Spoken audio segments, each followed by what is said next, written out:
Okay, it's show time. So in this video, I'm going to be talking to you about how to use banks to get rich, how to use banks to create wealth. And this is a whole multi-part series, and this is part one.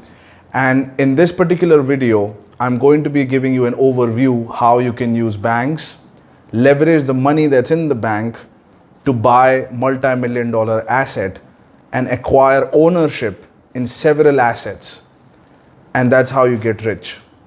Ultimately, richness is going to come when you have ownership in assets, whether it's a real estate play, which is very popular these days, or it's a company that's producing a lot of cash flow. And how do you get into a position of acquiring and owning these companies, especially when you have very limited resources?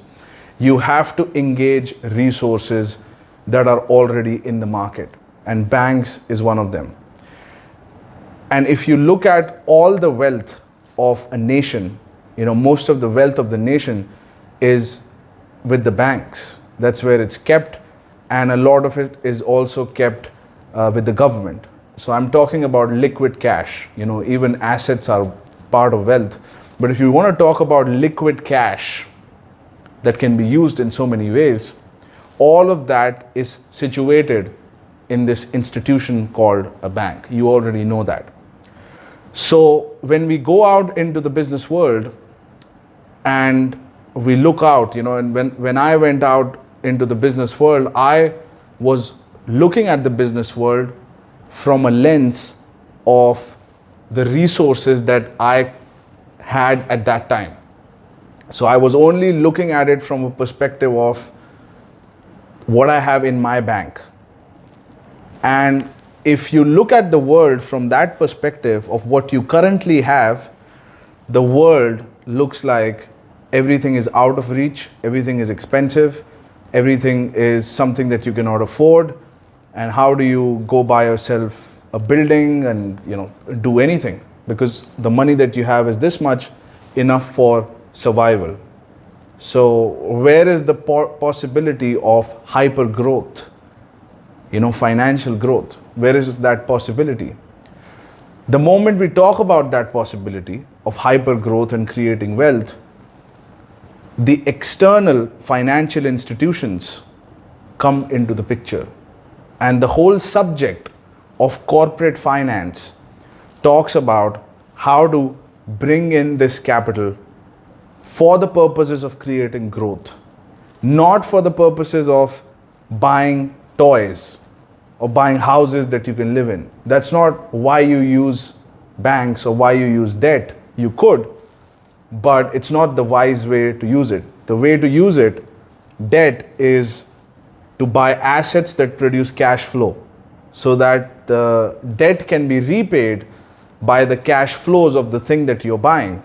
And if you buy a car using a loan, the car is not producing any money. It's a stupid structure where you borrow something and you buy something that doesn't produce money, and it goes down in value over time, and you pay it with your time. You're working on a 9 to 5 and you pay it from that. That's why debt tends to have a very negative reputation.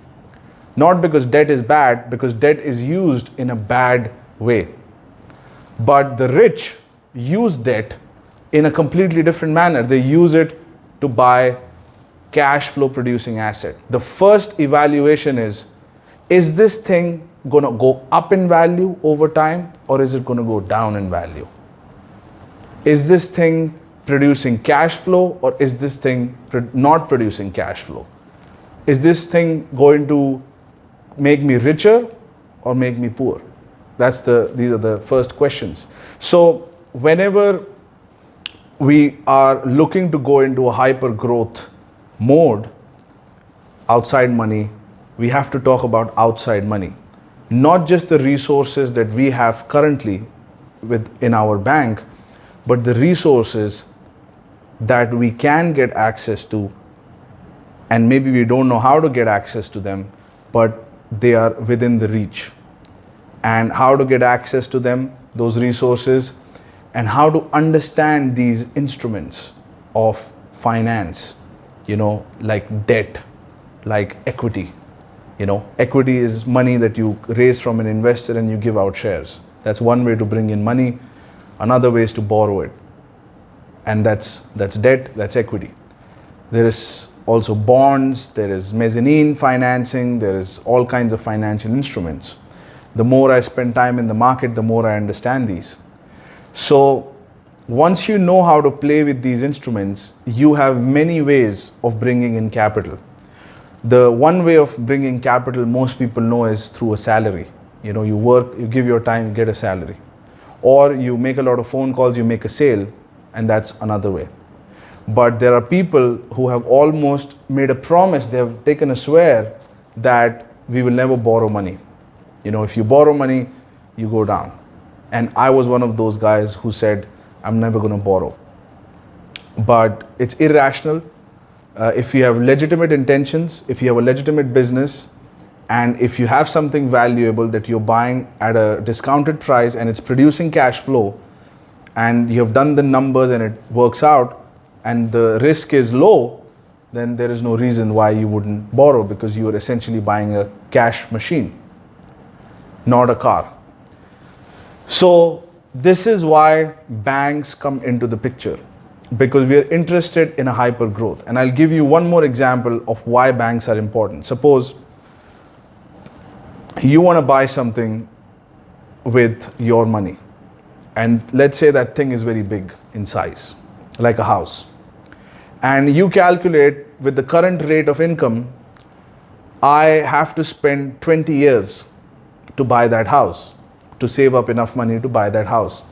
So there are people who work 20 years and wait 20 years to get what they want, the house. And then there are other people who just borrow the money, get into the house first, and then they wait inside the house 20 years and they keep working and they pay off. So in other words, when you use debt, you can bring what you want from way ahead in the future into the present. That's the power. Now, what you want, is it good for you or not? That's debatable. Okay? Whether it's a car or a house, whatever you want to buy, is that good for you or not? Makes you richer or not? Is it risky or not? That's debatable. But essentially, you're bringing the future into the present, or you're bringing future closer to you. And that's the power of debt. That's the power of external capital. And it can be used to make money. It can also be used to lose money and make you actually poorer, but it can be used to make money. And we are, in this video series, we're going to talk about how it can be used to make and multiply your wealth and go into an exponential growth. There are risks involved. Obviously, you need financial advice, you need legal advice, you need operations advice, you need to have experts on your board, on your team that have done this, that have 25, 30 years of experience each. So you're very well protected, and you have to look at various factors inside a deal to be able to make it successful. And then once you buy an asset, you got to manage it, run it, you have to do all kinds of evaluation. But principally, debt can be used to get rich. And this is a trend that I have seen in several companies. And somehow, the smaller the company, the more debt averse they are. And the bigger the company, they have used debt to grow to that size in such a short period of time. Because if you calculate your little salary coming in or a little sales coming in and only rely on marketing and sales, you pay in time. And you can get money back, but you can't get time back, right? So one of my other mentors, he said, nothing is for free, you always pay. You either pay in money or you pay in time. You decide what you want to pay with. So when you don't raise money, you will pay with time, because to come up with that type of money, you have to work to generate that money, or you could borrow the money that already exists. So we're going to talk about how to make use of this. And before we approach the banks, before we knock their door, before we make that phone call to a banker, we have to understand how banking works. We have to understand how the whole system works and what are their motivations. Because if you want to sit in front of someone, a banker, you have to know what makes him tick, what gets him excited, what is he looking for, what does he need, what are his personal motivations, and what are his professional motivations, and what is the position that he is obligated by, and who is he obligated to, and how is all of this interconnected, and what can he do, what can he doesn't do, what are his fears, what are his concerns.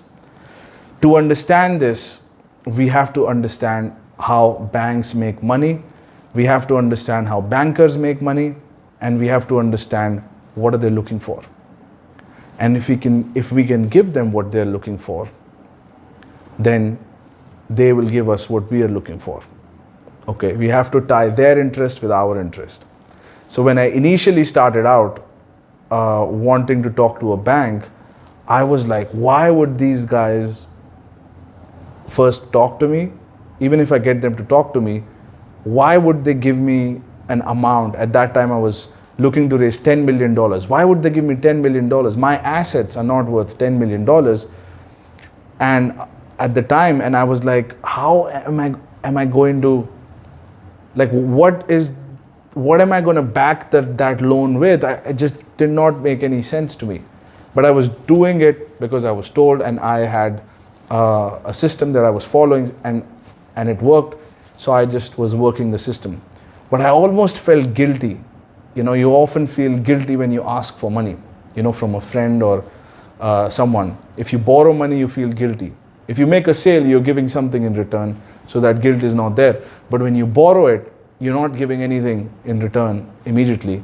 You will be giving over time. So I was going through a guilt, a moral dilemma, fear, and lack of understanding of what the hell is all of this, you know. And I had the strategy and it worked, but I didn't have the understanding or the rationale behind it. So I'm going to talk about the rationale, so that when you sit in front of the banker, you're seated in a position of power, because you know where your leverage is. You know what you bring to the table, and you know how that thing is important to the bank, how the bank makes money from it, and how the banker makes money from it. So it's actually a profitable thing for the bank to lend you money. So we're going to understand that. So bank makes money few ways. You know, you deposit money in a bank, it's in a pool. The bank borrows money from the central bank, and it has a big pool of capital. And it's kind of like rotting, because liquid cash goes down in value if it's not used. And they are paying interest on the money that they borrowed from the central bank. And the only way they can make this money back is if they push this money out in a way that more of it comes back. And they have to multiply this money. They're obligated, they are in pressure to multiply this money faster than the interest that they're paying to central bank. And so they have to come up with ways to multiply this money. So that's one way they make money, is by lending it out and making interest. The other way they make money with this is through transaction fees. You know, you make a transaction and you have a fees. That's how the bank has a fees. That's how they make money.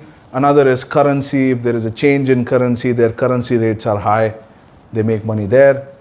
And also they make money, you know, giving credit cards and the fees, transaction fees on that, and also interest on that. So these are the ways. There are more complex ways where they have advisory functions, advisory divisions, where they give advice to a bank on how to turn the business profitable. So if there is business they have given a loan to, and that business is not doing well, and they want to make sure that the business doesn't go into bankruptcy, because then they will not get their money back. So they will send their advisors and they will try to fix the situation, and they will charge that business advisory fees, and they will renegotiate the loan, maybe get a higher interest, more fees, and they try to get more and more money out of this transaction. So they have to lend money to make money. They're under a lot of pressure. So they're looking for opportunities where they can multiply the money. And The bankers, how they are compensated is they get a salary, and for every transaction that they work on to allocate capital, they have a bonus associated with that transaction. So the banker actually makes money if he writes you a loan, but he gets in trouble if that was a bad loan, if you should not be getting that money. If the business opportunity wasn't good and he loses that money, then he gets punished. But if he makes good decisions, and if he makes, and if he makes the loan, he gets a bonus, and when the money comes back, it's all good, and he gets graduated to higher and higher positions. So the banker is also has fear when he meets you, and he has also greed because you are coming up with an opportunity, and he's a little bit skeptical and fearful. But this is how the banks make money. And if you have a deal, if you have a business that you have identified that's producing cash flow, that is producing big margins, then it's in the bank's interest to lend you money. And the other distinction is that the bank is not lending you money, the bank is lending the business money. You just happen to be the one who found out about that business and presented the case. So you're not really presenting yourself, you're presenting this business. And the bank is not interested in your report card. The bank is interested at looking at the financial statements of the business that you have identified. So as long as you have that, and the other principle is that the bank wants to give out, let's say there is an asset which is valued at $1 million, the bank wants to give you $500,000 to $700,000. And the bank will take that asset as the collateral. So watch this. They take an asset which is valued at 1 million, and this asset is going to go up in value over time. So they take that as a collateral, and they give you only $500,000 or $700,000 cash, which goes down in value. So first of all, what they are paying is less than what they are getting, and what they are getting goes up in value, and what they are giving goes down in value. And you have to multiply that money and pay it back. That's banking. And that's how they make money. They get bigger and bigger asset chunks, give as little money out as possible, and charge as much interest and as much fees as possible. And if something went bad, they'll keep this asset. And over time, if this asset is going up in value, they'll actually make much more money. And one of my finance directors, he told me, Prithvi, for banks, this real estate and these assets are like candies and chocolates. They want all of it. They want to give as little money as possible and take as much assets as possible. And because psychologically we value money, we, they show us this little candy money, and we start giving all our assets, and they start taking over the assets. And this is the whole principle on which lending happens. They want bigger assets, but they want to give little money. So you're fine with that, you will work with that system as long as it's not your asset. Because you're not putting anything on the line, you are putting the business that you are buying on the line. And the owner of the business is getting the cash, he's out, and you have this asset, which you didn't create. So what's the hiccup? The bank has what they want, the owner has what they want, and you have what you want, which is the ownership in the company. So that's how the banks make money. That's why the banks are important, and how the banks, you can use it to accelerate growth, and you can use it to create an alliance. If you know what they want, what they are looking for in a deal, if you can give it, then you have a very powerful financial institution in alliance with you. And once this alliance is created, there's no limit, because you can keep finding assets for them, and you're going to keep borrowing and keep structuring the deal with that asset, not on you personally, but with that asset. And I'm going to talk about this. What do I mean, not personally, with the asset? I'm going to go into all the technicalities of it. I just want you to understand how the whole system of banking works, because once you understand this instrument, your ability to use it goes up and your ability to see things changes. And you might start seeing that how things, like how you could just buy things because you could finance it, especially if it's a thing that is producing cash flow. And I would travel in Dubai and I would be sitting in a cab, I would be looking outside at these massive buildings and at these car showrooms and all of this big gigantic stuff. And I would say to myself, this is way before, is that, wow, I sometimes struggle to find a designer shoes that I can buy at the right price, or a shirt or something. And I struggle to afford that. And here they are buying up these buildings. They're buying up these big showrooms. Like, forget about buying a Ferrari. Like, people buy Ferrari showrooms. Like, they set up these big, like, automobile shops, and somebody just goes in and buys it. Like, how does all of this work? Like, do they have cash in the bank and they write a check? Like, how does that work? And when I understood the mystery of banking and how banks can be used in so many different ways, this is just scratching the surface here. There is a whole world opens up where nothing is off limits, because you could use banks to do the transactions if you know how to structure the deal, if you know how to use them ethically, legally, with risk analysis, protecting the risk honestly, and having proper expert advisors guiding you, protecting you, structuring proper agreements, all of that included. But you could use these institutions to really gain access to positions of power, positions of affluence and abundance that were not there before. And that's the possibility that we are going to be talking about in this series. I'll talk to you in the next video, the part 2, and we'll go deeper into each aspect, so that by the end of the series, you have a full clarity, full understanding of how the whole process of financing works. I'll talk to you soon.